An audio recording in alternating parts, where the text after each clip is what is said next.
Hello students, আমি Nitish sir জ্ঞানজ্যোতি coaching সেন্টারের পক্ষ থেকে তোমাদের প্রত্যেককে জানাই আরো একবার স্বাগত। তো আজকে আমি যে বিষয়টি নিয়ে আলোচনা করব, তোমাদের সেমিস্টারের ফিলোসফি বা দর্শন বিষয়টি নিয়ে আজকে আলোচনা করব এবং দর্শনের আজকে অতি গুরুত্বপূর্ণ একটা টপিক নিয়ে আলোচনা করব, সেটা হচ্ছে নির্বাণ বলতে কি বোঝো, অথবা write a short note on nirvana. এই প্রশ্নটি কিন্তু তোমাদের এই বছরের জন্য খুবই গুরুত্বপূর্ণ একটি প্রশ্ন হতে চলেছে। তো স্টুডেন্টস, তোমরা যারা এখনো পর্যন্ত আমাদের অফিসিয়াল ইউটিউব চ্যানেলটিকে সাবস্ক্রাইব করোনি, তারা অবশ্যই চ্যানেলটিকে সাবস্ক্রাইব করে পাশে থাকা বেল আইকন অল প্রেস করে দাও, যাতে নেক্সট টাইম থেকে কোনো ভিডিও আপলোড করলে তার নোটিফিকেশন তুমি সবার আগে পেতে পারো।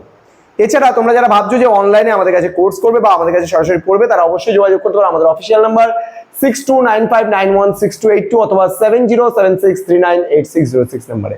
তোমাদের পুরো কোর্স ফিটা রয়েছে। যারা মেজর নিয়ে পড়ছো বা অনার্স নিয়ে পড়ছো, তাদের ক্ষেত্রে আমাদের টোটাল কোর্স ফি 1199 টাকা। সেটা হচ্ছে থার্ডের ক্ষেত্রে। যদি তোমরা ফার্স্টের হও এখন স্টুডেন্ট, তাহলে সেক্ষেত্রে কিন্তু আমাদের কোর্স ফি অনার্সের ক্ষেত্রে 999 রুপিস এনবিইউ, হ্যাঁ এনবিইউ। আদার্স ইউনিভার্সিটি হলে পারে 499 রুপিস আদার্স, কারণ আদার্স ইউনিভার্সিটির সাবজেক্ট কম দেখে আমরা এই চার্জেসটা নিচ্ছি কিন্তু, হ্যাঁ কেউ ভাববে না আবার যে বেশি নিচ্ছি নর্থ বেঙ্গল অন্যটায় কম নিচ্ছে, এরকম কোনো ব্যাপার নেই। আর হচ্ছে নর্থ বেঙ্গলে বা অন্যান্য থার্ড সেমিস্টার হলে পারে সেক্ষেত্রে 1199। পুরা কোর্স ডিটেলসে তুমি যে কোনো ইউনিভার্সিটি আন্ডারে পড়ো, তোমাদের আলাদা আলাদা আমাদের এখানে সিস্টেম রয়েছে, তো তোমরা কল করে জেনে নিতে পারো এই নাম্বার দুটোতে ফোন করে। ওকে, চলো শুরু করছি আজকের ক্লাসটি। এবং এটার মাধ্যমে তোমরা খালি ফিলোসফি পাচ্ছ না, কিন্তু পুরো প্যাকেজটা পাচ্ছ। ওকে, আমাদের কাছে পুরো প্যাকেজ সিস্টেমে কিন্তু আমরা তোমাদেরকে পড়াই। চলো শুরু করছি। এবার মূল বিষয়টি দেখো, নির্বাণ কি।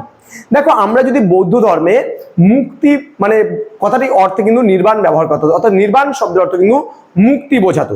এবার এই মুক্তিটা কি ধরনের মুক্তি? এই মুক্তি হলো মানুষ দুঃখের থেকে মুক্তি লাভ করা।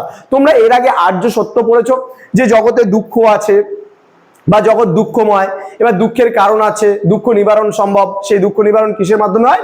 মানে তোমার হচ্ছে অষ্টাঙ্গিক মার্গ পালনের মধ্যে দিয়ে। তাহলে প্রতিটা মানুষের জীবন কিন্তু দুঃখময়। তাহলে আজকে যদি আমি ভাবি যে আমার জীবনে কোনো দুঃখ নেই, তাহলে কিন্তু ভুল ধারণা হবে। প্রতিটা মানুষের জীবনে দেখো কোনো না কোনো কিছু নিয়ে কিন্তু দুঃখ আছে। তাহলে প্রতিটা মানুষ জগতের কিন্তু কেউ বলতে পারে না যে আমি পুরোপুরি 100% সুখী বা আমি পুরোপুরি 100% খুশি, আমার জীবনে কোনো দুঃখ নেই, এটা কিন্তু কেউ বলতে পারবে না। তাহলে প্রতিটা মানুষের জীবনে কিন্তু কিছু না কিছু দুঃখ আছে এবং এই জগৎ কিন্তু দুঃখময়। তাহলে দুঃখ ছাড়া এই জগৎ হতে পারে না। তাহলে মানুষের জীবনে যেমন দুঃখ আছে তেমন সুখও আছে। ঠিক একইভাবে যেমন রাত আছে যেমন দিন আছে, একইভাবে সুখ থাকলে দুঃখ কিন্তু থাকবেই এবং দুঃখ থাকলে সুখ কিন্তু আসবেই। একটা সময় পরে দুঃখের কালো মেঘ মানে চলে গেলে আবার জীবনে আমাদের সুখ কিন্তু ফিরে আসবে। তাহলে মানুষ এই দুঃখময় জীবন থেকে কিন্তু মানুষ মুক্তি চায় এবং এই মুক্তির জন্য কিছু পথ রয়েছে। সেই পথকে বলা হয়েছে এখানে নির্বাণ লাভ করা, অর্থাৎ এই পথকে পেতে গেলে নির্বাণ লাভ করতে হবে।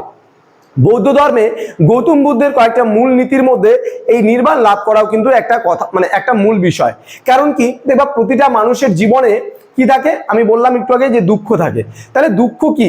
মানুষ কিন্তু নিজের দোষে কিন্তু সেই দুঃখটাকে নিয়ে আসে। যেমন সাপোজ মনে করো আমি বলছি আমার ওই মানুষটার দুতলা বাড়ি আছে, তাহলে আমার কবে দুতলা বাড়ি হবে আমি ভাবছি, তাহলে আমার জীবনটা কিন্তু দুঃখময় হয়ে উঠবে। একটা মানুষের দেখছি আমি কার নিয়ে ঘুরে বেড়াচ্ছে, তাহলে আমার কবে কার হবে এই কথাটা আমি ভাবছি, তার মানে আমার কিন্তু দুঃখটাকে আমি নিজে ডেকে আনছি। তাহলে আমাকে ভাবতে হবে যে আমার তো তাও মাথা গোজার ঠাঁই আছে, অনেক মানুষের যে মাথা গোজার ঠাঁই নেই, তাহলে আমি সুখে থাকতে পারবো। অর্থাৎ তোমার থেকে দুঃখী কে আছে তোমাকে ভাবতে হবে যে আমার থেকে দুঃখী কে আছে, তবে তুমি সুখী থাকতে পারবা। যদি তুমি দেখবা যে দুবেলা দুমুঠো তো খেতে পারছো, হতে পারে তুমি রেগুলারলি মাছ পাচ্ছ না, মাংস পাচ্ছ না, ডিম পাচ্ছ না, বা দুমুঠো মানে দুবেলা দুমুঠো খেয়ে তো তুমি বেঁচে আছো। এমন কিছু মানুষ আছে আমাদের আশেপাশে যারা দিনে মানে দুবেলা দুমুঠো খেতে পর্যন্ত পায় না। তাহলে তাদের জীবনটাকে যদি আমরা রিয়ালাইজ করি, তাদের কষ্টটাকে যদি আমরা রিয়ালাইজ করি, তাহলে ওদের সাথে আমাদের জীবনটাকে কম্পেয়ার করে আমরা কিন্তু আমাদের জীবনের দুঃখটাকে ভুলে থাকতে পারবো। যে না, ওদের জীবনটা তো কি, ওদের জীবনটা তো দুঃখময়, তাহলে ওরা এত কষ্টে আছে, তার থেকে তো আমি সুখে আছি। এবার যদি আমি ভাবি যে আমার তো কবে এখানে টিনের বাড়ি আছে, আমার কবে দুতলা বিল্ডিং হবে, এই কথাটা যদি আমি সবসময় ভাবনা চিন্তা করি, রাতের ঘুম আমার নষ্ট হতে পারে, আমার দুনিয়ার প্রেশার হতে পারে, সুগার ধরে যেতে পারে, আমার বিভিন্ন চিন্তা হতে পারে যে কত টাকা, আমি এত টাকা কোথা থেকে ইনকাম করব, কি হবে না হবে, রাতের ঘুম আসবে না। তাহলে জীবনে প্রতিটা মানুষ কি চায়? জীবনে মুক্তি চায়, জীবনে শান্তি চায়, এবং এই শান্তিকে মানে শান্তিতে যদি তোমাকে ফিরে আসতে হয় তাহলে তোমার জীবনে কিন্তু তোমাকে নির্বাণ লাভ করতে হবে। এবং এই নির্বাণ লাভ কিসের মাধ্যমে করা সম্ভব? এখানে বলছে যে আমরা নির্বাণটা একমাত্র মুক্তি, অর্থাৎ আত্মার যখন মুক্তি ঘটবে তখনই কিন্তু আমরা একমাত্র নির্বাণ লাভ করতে পারবো। এবং এখানে একটা জিনিস বলছে, পুনর্জন্ম গ্রহণের সম্ভাবনা কিন্তু এখানে থাকে না। এখানে বলছে নির্বাণ অবস্থায় জরা মরণ জনিত দুঃখ থাকে না, বাসনা বহ্নির দহন জ্বালা থাকে না, পুনর্জন্ম থাকে না। যেমন সন্ন্যাসীরা, ওদের কিন্তু মুক্তি পরম পাওয়া, মুক্তি পরম চাওয়া, এদের জীবনে কিন্তু কোনো দুঃখ নেই, কোনো কষ্ট নেই, কোনো চাহিদা নেই, কোনো কিছু পাওয়া নেই, কোনো কিছু চাওয়া নেই, কিচ্ছু নেই এদের জীবনে।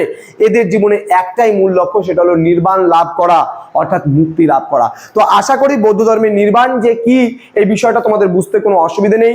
এছাড়া তোমরা যদি আমাদের সেন্টারে জয়েন করো তাহলে অবশ্যই তোমরা নোটস পত্র পাচ্ছ পিডিএফ আকারে, এবং সেগুলো দেখে পড়লেই কিন্তু তোমাদের হয়ে যাচ্ছে।